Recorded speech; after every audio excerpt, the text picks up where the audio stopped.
Glow है वो देखना कि कुछ ही समय में आपकी ग्लो बढ़ जाएगी, आप पूरा दिन फ्रेशनेस फील करेंगे। दूसरा जो सैनिटाइज़र वाली बात है, हमारे शास्त्रों में हमारे पूर्वजों ने ऑलरेडी एक बहुत बड़ा इसका अल्टरनेट दिया हुआ है।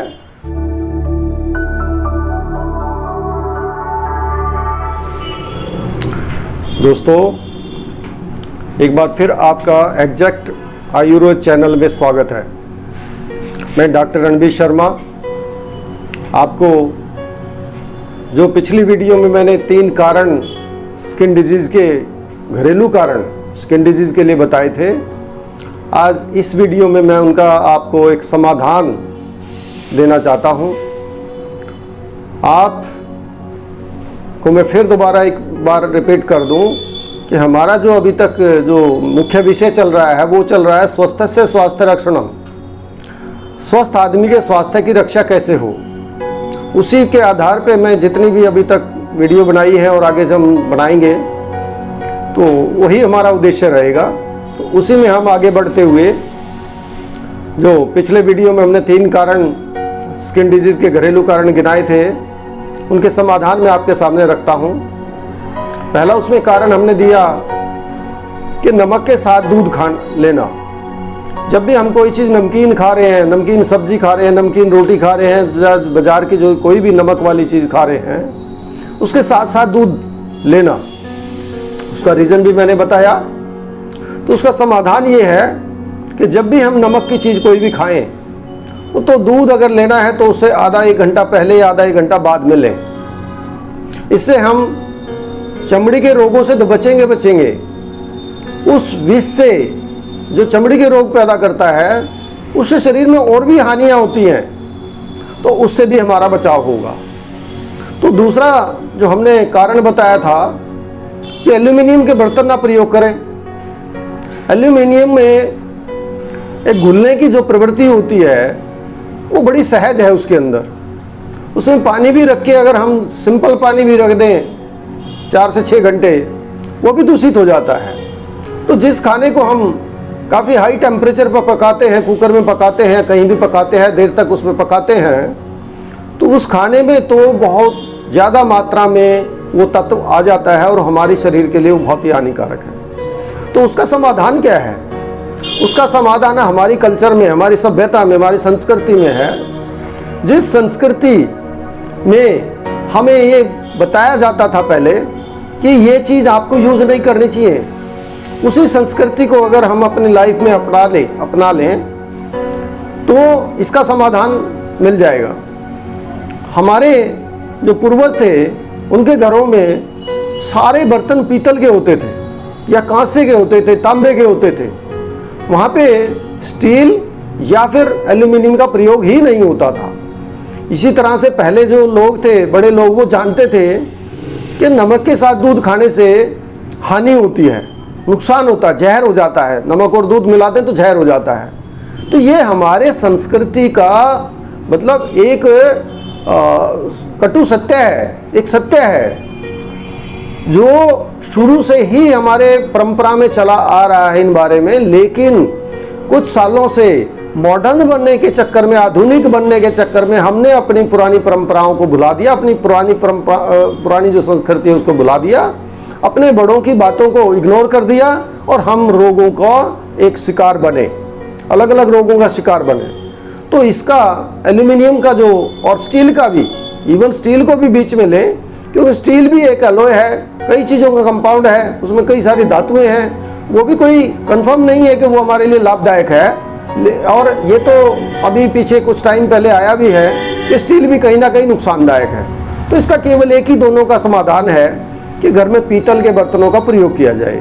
पीतल का कुकर आजकल बाज़ार में अवेलेबल है, कई सालों से आया हुआ है, मैं खुद यूज़ करता हूँ, वो बहुत अच्छा है। उसमें करें।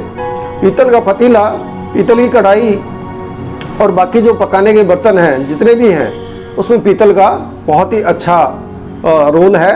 पीतल हमारे शरीर के लिए बहुत लाभदायक है। जितने कैंसर कारक तत्व शरीर में होते हैं वो पीतल के प्रयोग से हमारे शरीर से बाहर चले जाते हैं। वो बाहर सेडेट नहीं हो पाते, वो शरीर में रुक नहीं पाते। तो इसलिए एल्यूमिनियम के और स्टील की जगह पीतल का प्रयोग करें। पानी जो पीना है, पानी के लिए हमारे पास 3 ऑप्शन है। एक ऑप्शन हमारे पास पीतल के बर्तन में है, पीतल में ये बर्तन में पानी रख के हम पी सकते हैं। दूसरी ऑप्शन मिट्टी का बर्तन है, मिट्टी के बर्तन में हम पानी रख के पी सकते हैं। तीसरी ऑप्शन क्या है, तांबे का बर्तन है, तांबे के बर्तन में भी हम पानी पी के रख के पी सकते हैं।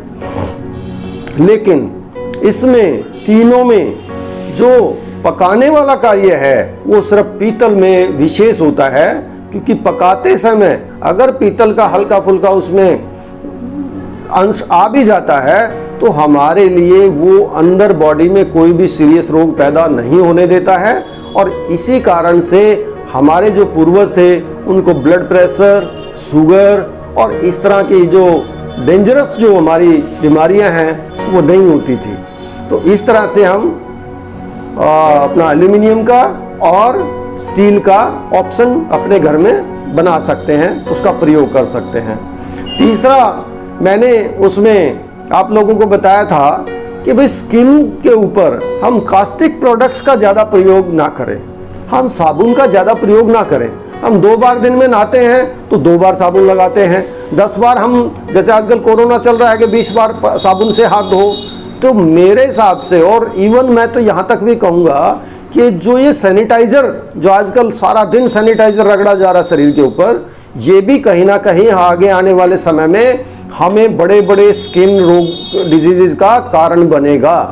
तो इसलिए हमें स्किन को किसी भी तीक्ष्ण तत्व से बार बार उसको मतलब परेशान नहीं करना है, बार बार किसी भी तीक्ष्ण तत्व का स्किन के ऊपर प्रयोग नहीं करना है। उससे अपनी जो उसकी शक्ति है, जो उसकी प्रोटेक्टिव पावर है वो कम हो जाती है।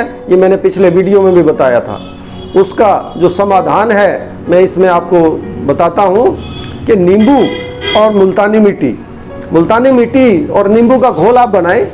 उसमें अगर चाहें तो और भी चीज़ें मिला सकते हैं, आंवला मिला सकते हैं, संतरे का, नींबू का छिलका मिला सकते हैं सुखा के पाउडर करके, तो एक बहुत अच्छा वो शैम्पू तैयार हो जाता है।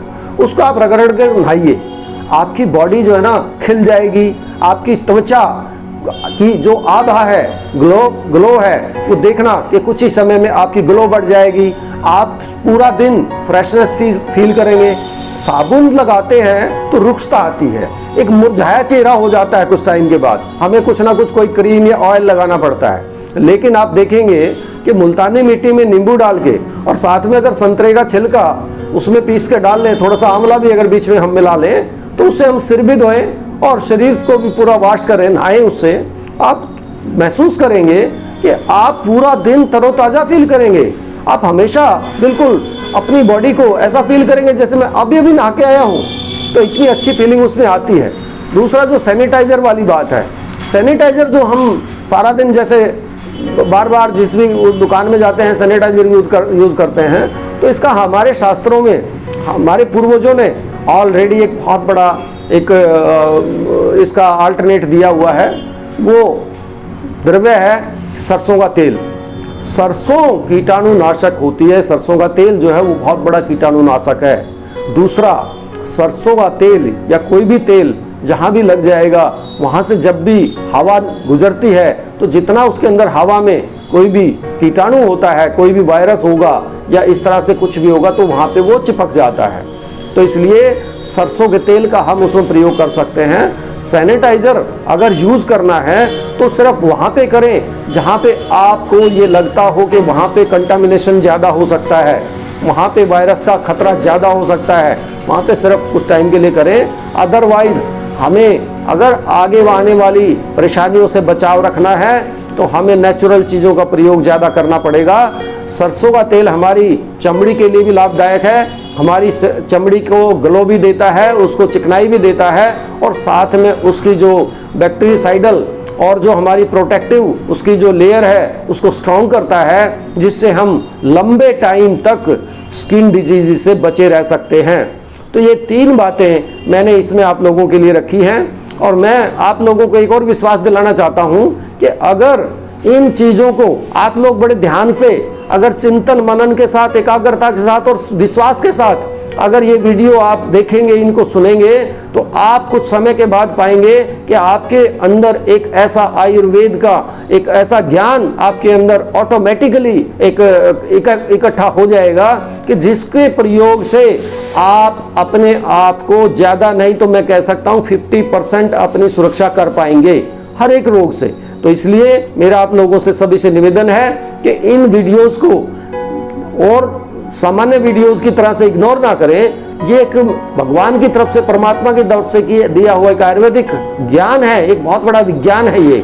इसको लें और इसको अपने दिमाग में रखें, लोगों के अंदर इसका प्रचार प्रसार करें। तो यही मेरा आपसे निवेदन है। धन्यवाद।